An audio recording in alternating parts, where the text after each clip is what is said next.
的大咖的时间，然后有请下一位大咖，就是我们的 Caudullo， 他是我们非常有名的3D 制作人，他是克林顿夫妇的特别顾问和器材供应商，他一直致力于 VeeR 概念的扩散。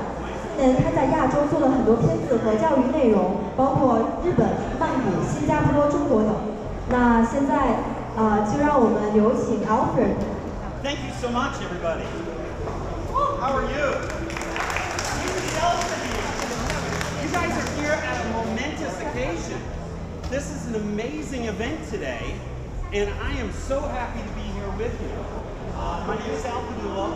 I've been doing video of some sort or film for the last 38 years.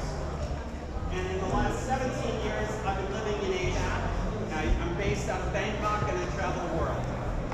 And behind me, what you're seeing is some of the shots that I've done in some... Oh, is it not working? Okay, I'm loud enough anyway without a microphone, most people don't. So, what you're seeing behind you is some of the shots that I've done. I put this together just as a little montage to show some of the things that I've been able to do.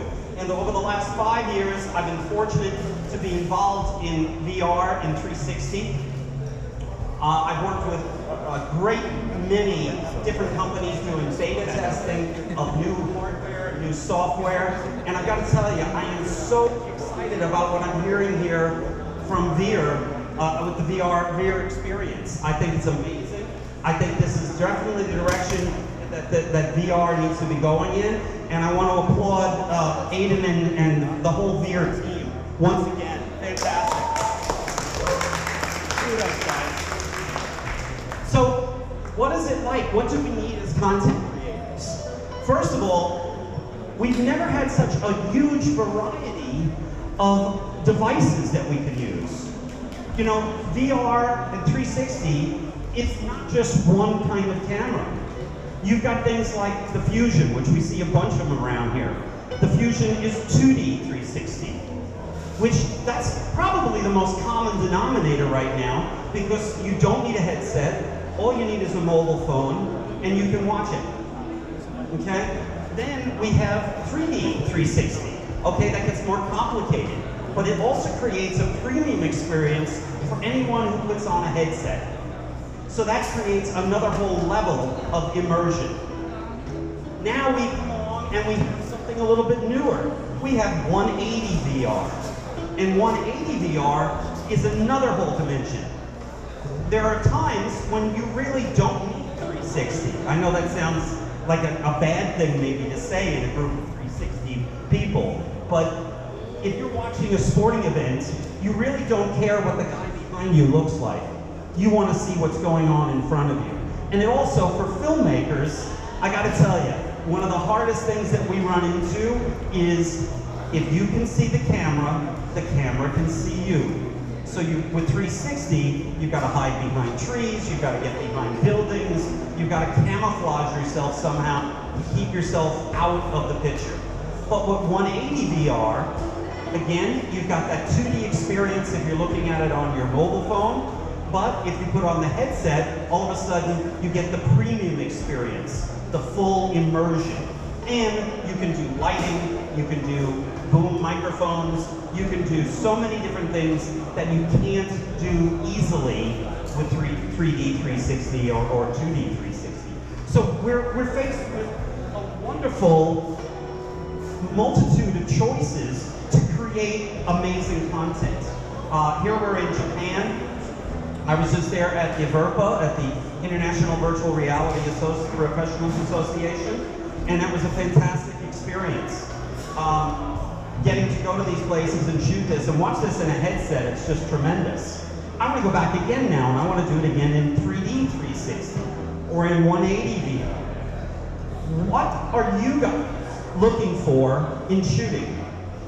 Why do you shoot 3D 360, or why do you shoot 360 in general? A lot of people are doing it because they think it's cool, and they're doing it for personal story. But for those of us who are commercial storytellers, who are out to tell a story and make money doing it, there's a lot of reasons. You're having the same problem I had before. You keep wanting to like get that thing to where you can hear it, right? Drove me crazy for a little. It's like stand like this, and maybe the signal will come in better.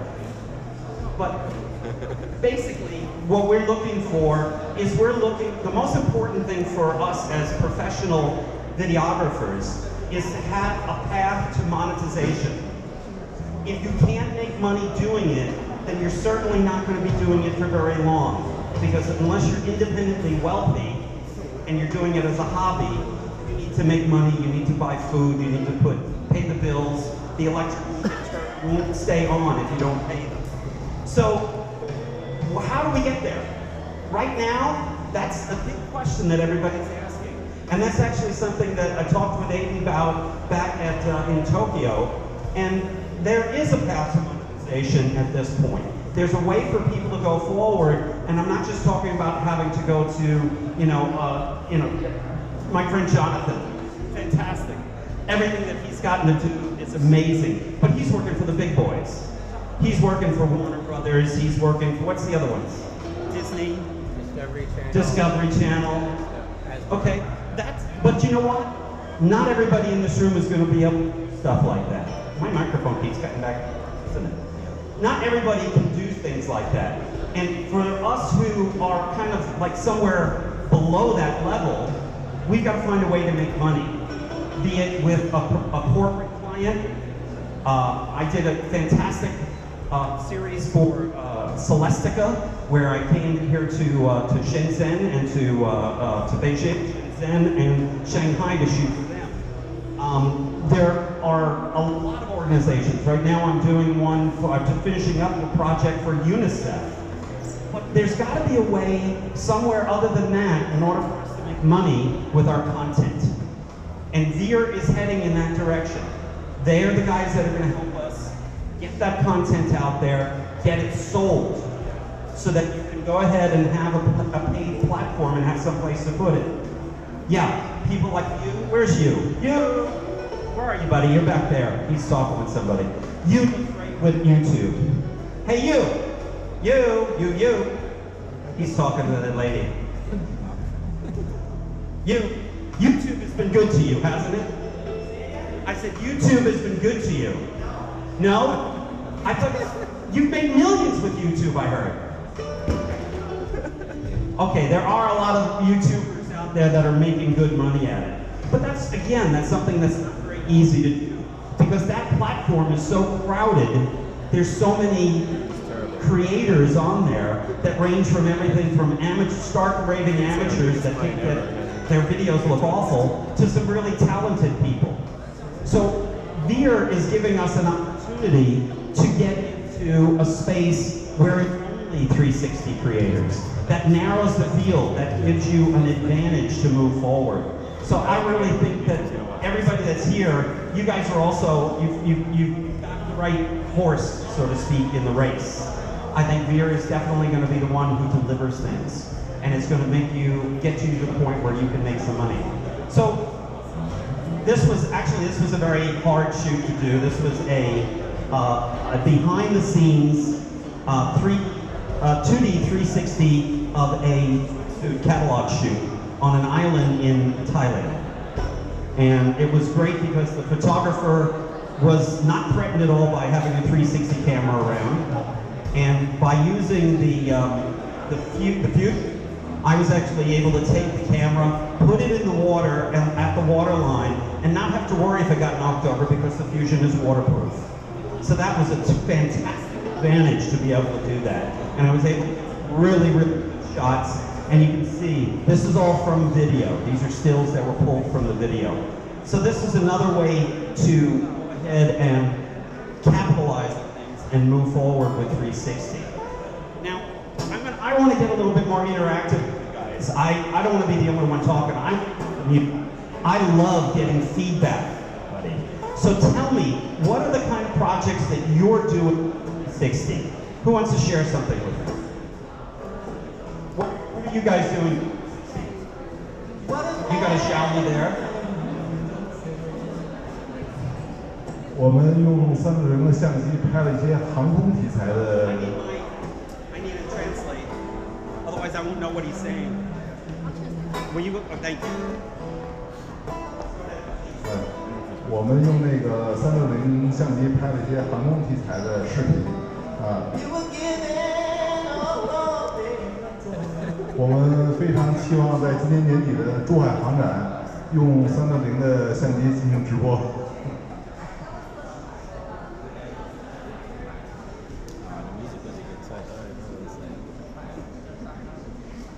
珠海航展。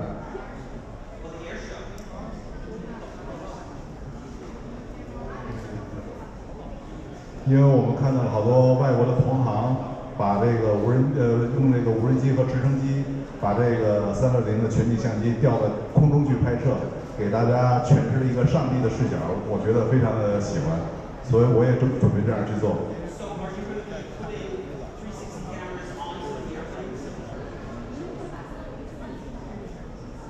对对。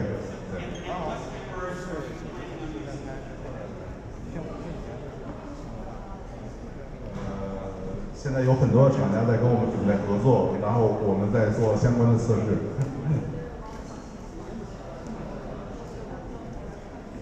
Well, I got to tell you, there's a few people online that have been doing some amazing things. Actually, there's a guy that's been doing a lot with the VeeR Plus, mounting them onto cameras. But my favorite is, for that type of environment, I think would be the Fusion. I think for the stabilization and for the clarity of the image, I think that would work fantastic for you.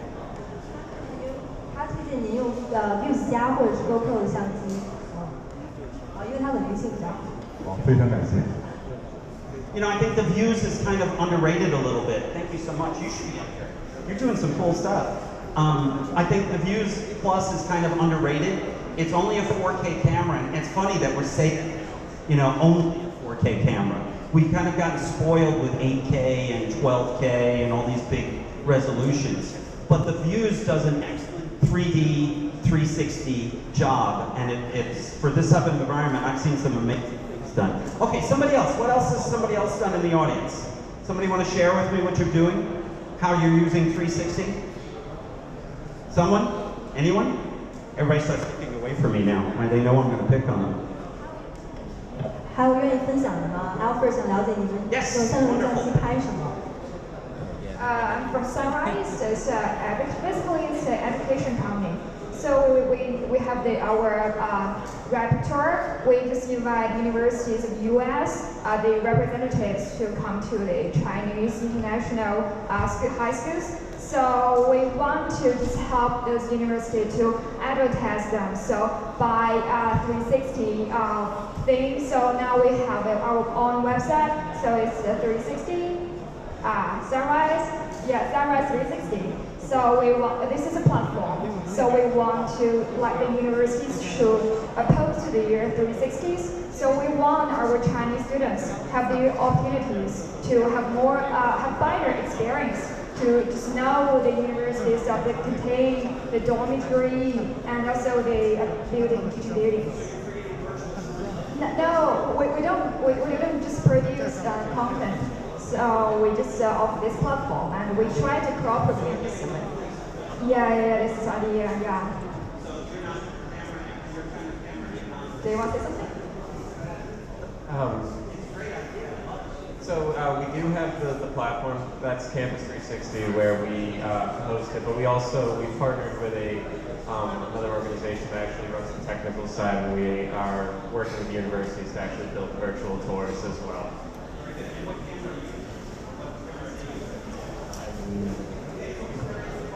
Excellent though. I mean, there's another great 360 being used.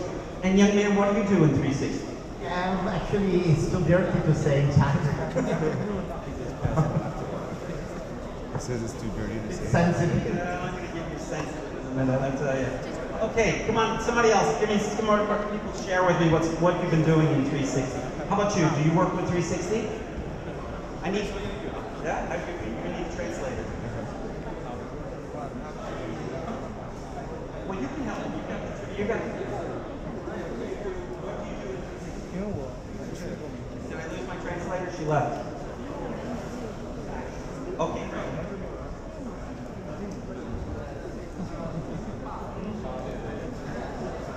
It's a little boss is translating.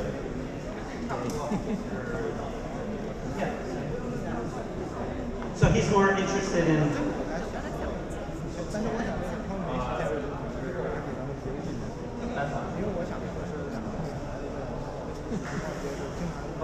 Okay.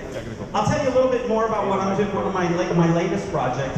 I'm doing a project for UNICEF right now, and we're at the final stages of it. And one of the wonderful things about it is we're working with it's the Upshift program in Vietnam. And what Upshift tries to do is they try to empower young people to make positive changes in their community. And this is for marginalized and disabled youth. And so what happened was they reached out for entrepreneurs to come and teach skills to these kids to try and give them a way to change their lives. And I came up with the idea, and I said, well, why don't we teach them how to tell 360 stories? And it took us a year to finally get this fruition. And I went to Vietnam, I taught the kids. We went back a second time, and we went and shot, and we're in the process now of creating 5 stories. We had 3 teams of youth. One dealt with creating a blind reader, because Braille books are very expensive, and there's not a bunch of variety of books. And so they created a very inexpensive book reader so that blind people could go ahead and have a wider selection of having to be able to read, so to speak, well, even though they're blind.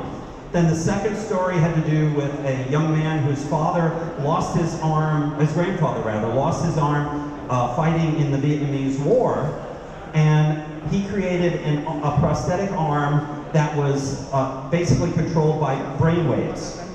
And the only thing was, the twist to this story was that when his grandfather tried to use the arm, he felt that it was clumsy, and it made his life more difficult rather than making it easier, because he had lived so much of his life without having the arm. And so they repurposed the arm, and now what they're doing is they're providing these to young people who have lost their limbs. And then the third story was about a disabled boy who was very, very disabled. This is some of the slides from it right here. And he's in an electric wheelchair. And it told the story of how difficult it was for him to get around in Saigon to try and find work. There were many places he went to that were advertising for work where they wouldn't even let him in the door because they didn't have disabled access. So this was a very, very difficult and very emotional story to tell. And it was great to be involved with these kids. This is the boy he created the prosthetic arm with his group. And now we have 2 other videos that we're doing telling UNICEF's side of the story.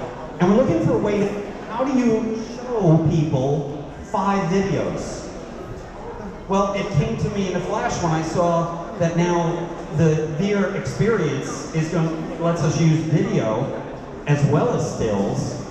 We can create a platform for people to come to where they can watch and see the whole story. And they can look at each one of these videos together.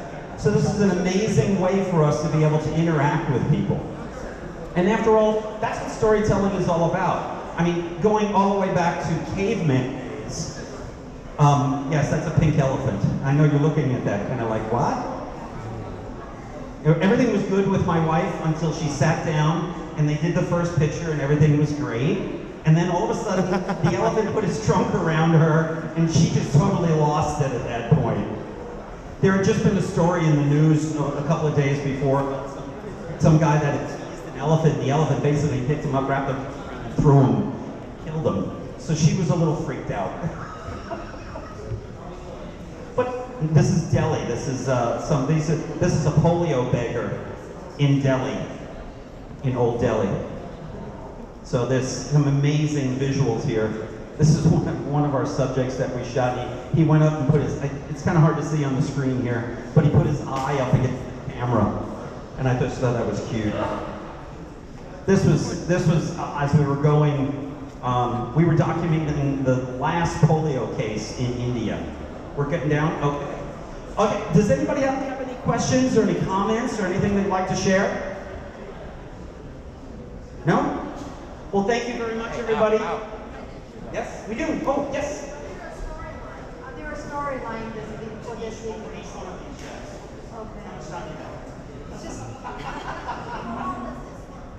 Well, this one, like I said, this one was just a compilation that I put together of some of the things that I've done in about the last year. It doesn't go back much further. In fact, I had to cut out a lot of things.